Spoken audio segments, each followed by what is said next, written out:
Salut! Aujourd'hui, ce sera une petite vidéo chill où je vais vous partager quelque chose que j'ai reçu sur ma boîte mail. C'est en fait un abonné qui souhaite me vendre la collection de son père, avec énormément de rétro gaming, énormément de jeux. Vous allez voir à travers les photos, il y a beaucoup de choses, mais si on regarde bien les photos en détail, il y a comme une anguille sous roche ou une coup dans le pâté, comme j'aime si bien le dire. Mais avant de commencer, n'oubliez surtout pas de vous abonner à la chaîne Asterion si cela n'est toujours pas le cas, et surtout balancez le maximum de likes pour cette nouvelle vidéo tranquille et sérieuse.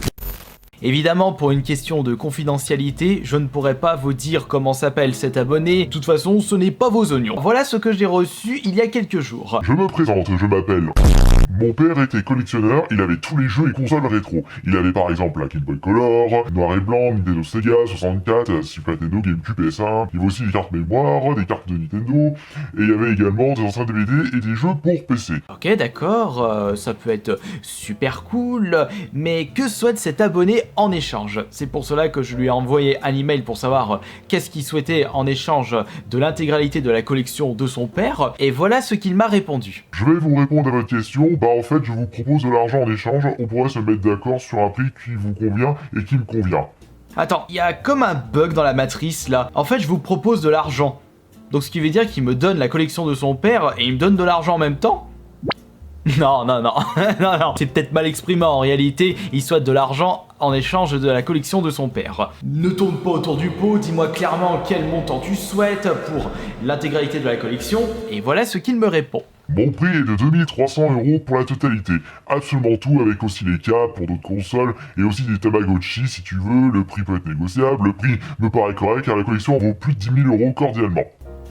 Ça fait tout de même une très jolie baisse, le prix initial a été divisé de presque par 5. Mais bon, est-ce que sa collection vaut bel et bien 10 000 €? Et est-ce que 2300 € ça peut être cool pour la collection en question? Eh bien... lorsque vous allez voir les photos, je ne pense pas que cela soit une bonne affaire et surtout, j'ai comme l'impression qu'il y a des couilles dans le pâté. Alors voici la première photo qui est en fait un petit bac regroupant des jeux GameCube. Si on regarde en détail, bah ça fait pas vraiment rêver. Il y a du Turok, il y a Zoocube, Beyblade, Aggressive Online, Red Faction. Il n'y a pas de Nintendo, il n'y a pas des titres qui sortent de l'ordinaire, il n'y a pas des titres de fou. Enfin certes, il y a quand même Burnout 2 qui est un excellent jeu. Il y a également... non, quoique Turok Revolution, je l'avais pas fait à l'époque. Même, il y a pas des trucs exceptionnels là-dedans. Et surtout, je sais pas si vous avez remarqué ce détail, nous pouvons remarquer que beaucoup de jeux ont été décolorés. Surtout le jeu du milieu, à côté de Beyblade.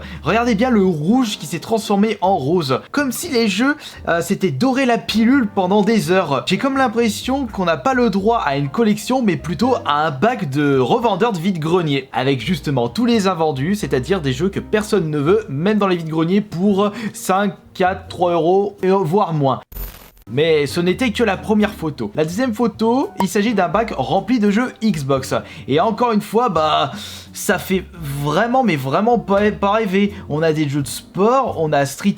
oups, on a même Blade 2, et je ne sais pas si vous pouvez le remarquer, mais nous avons 4 fois Blade 2, mais sous 4 couleurs différentes, à cause justement d'avoir trop exposé les jeux au soleil, la poussière, la saleté. Bah quand on fait beaucoup trop de vide-grenier, eh bien il y a pas mal de poussière sur certains vide-greniers, avec justement les sentiers, avec les transports. Si on les stocke dans des mauvais endroits, eh bien on peut se retrouver avec des états totalement différents pour exactement les mêmes jeux.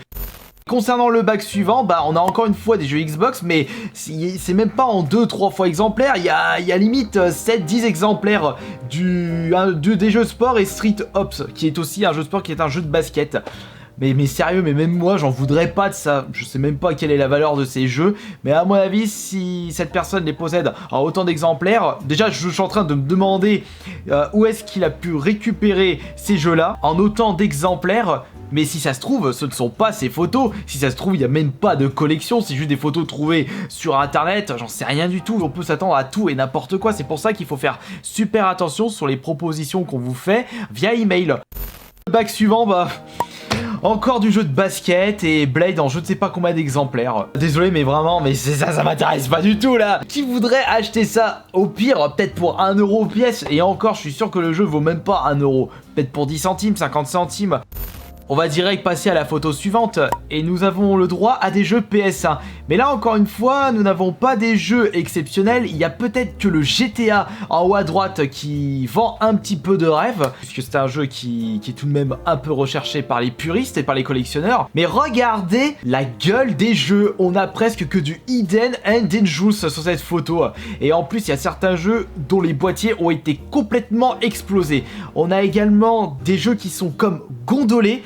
Encore une fois, c'est dû au fait d'avoir trop exposé les jeux au soleil, donc on a le droit à une décoloration ainsi que les jaquettes gondolées. Ça, c'est quelque chose qui arrive extrêmement souvent chez les revendeurs de vide-grenier qui se trimballent le même stock depuis des années. Photo suivante, on a encore le droit à des jeux dans des états déplorables. Encore des titres qui font pas rêver, on a encore des Hidden and Dangerous, on a Tunnel B1, mais qu'est-ce que c'est que cette crotte? Ah, quoique, il y a Rage Racer, ça sort, c'est déjà un petit peu mieux ça, mais non, encore une fois, ça fait pas rêver. Bac suivant, encore une fois des états déplorables. En plus, le pire c'est que là on est en train de regarder les photos, mais on a juste un visu sur l'état des boîtes. Je ne sais même pas dans quel état seraient les CD, et surtout est-ce que les jeux sont complets, c'est-à-dire est-ce qu'ils possèdent leur notice. Et ça c'est très important pour les collectionneurs et pour les personnes qui recherchent des jeux vidéo. Il vous manque une notice d'un jeu vidéo, ça peut vite faire baisser son Argus. C'est quelque chose à savoir. On va maintenant passer à du véritable rétro, c'est-à-dire de la NES, mais il n'y a qu'un seul jeu NES. Ok, alors là, c'est en plus un jeu ultra commun avec une étiquette ultra déchirée. Bon, fort heureusement, je sais quel est le jeu, c'est Mario, ça se reconnaît, et en dessous c'est Duck Hunt. On va passer direct à la photo suivante avec des manettes Master System, mais encore une fois, il y a comme un pins. Regardez correctement les croix directionnelles. Je crois qu'il en manque un morceau. Ah non mais c'est pas possible là. Je commence à me douter de la véracité de cette proposition, mais surtout, où est-ce que son père a récupéré sa collection? Est-ce qu'il a récupéré dans les déchetteries? Je sais pas, c'est tout à fait possible. Mais ne nous plaignons pas trop, passons maintenant à quelque chose de beaucoup plus intéressant, la photo regroupant les jeux Dreamcast. Et là, c'est déjà un petit peu plus joli parce qu'on a des Jet Set Radio, on a Speed Devils, on a Hydro Thunder qui est un très bon jeu, Dead or Alive 2.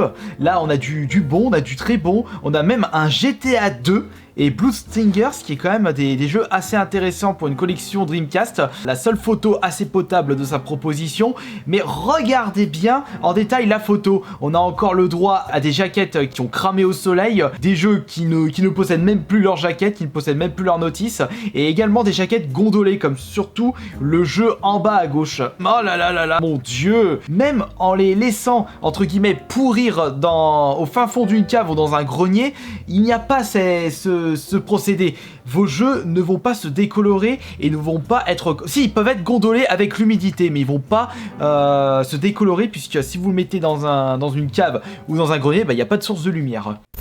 Et on va passer maintenant encore à du rétro, mais on retourne chez Nintendo avec de la N64. Et là, je vois pertinemment des jeux que personne n'achète en vide-grenier, c'est-à-dire des jeux de course et surtout les F1 World Grand Prix.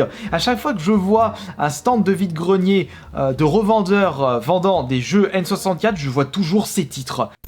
Et là, on a le droit enfin à une console, une Master System 2 avec des jeux encore une fois qui font pas rêver. Il y a que du sport là dans cette photo. Photo suivante, et c'est en fait un bac avec des jeux PS2, mais regardez-moi l'état des jaquettes. Non mais quelle horreur! Il y a des jeux qui sont même plus blancs, ils sont devenus jaunes tellement ils sont crades. J'ai comme l'impression que cet abonné souhaite passer par moi pour trouver un pigeon pour acheter toute sa collection, ou plutôt tout son stock invendable en vide-grenier.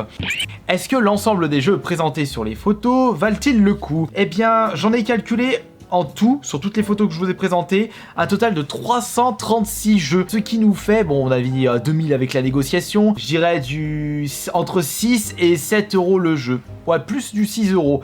Mais là, on a vraiment le droit à énormément de jeux qui ne se vendent même pas à 5 euros dans les vides-greniers et qui ne valent pas 5 euros tout court. Je me demande vraiment où est-ce que cet abonné s'est renseigné pour dire que la totalité de cette collection, enfin c'est pas une collection, vaut 10 000 euros. Comme vous avez pu le constater, je n'ai pas du tout envie de débourser le moindre centime d'euro dans cette proposition. Au pire peut-être pour les jeux Dreamcast et pour le GTA sur PS1 et pour d'autres titres, mais le reste j'en veux pas du tout. Vous pouvez me dire dans l'espace des commentaires commentaire ce que vous pensez justement de cette proposition, mais je pense très certainement que vous rejoignez mon avis. Merci beaucoup de votre présence, merci pour les commentaires, merci les pouces bleus, et à plus tard pour une prochaine vidéo sur la chaîne Astérion.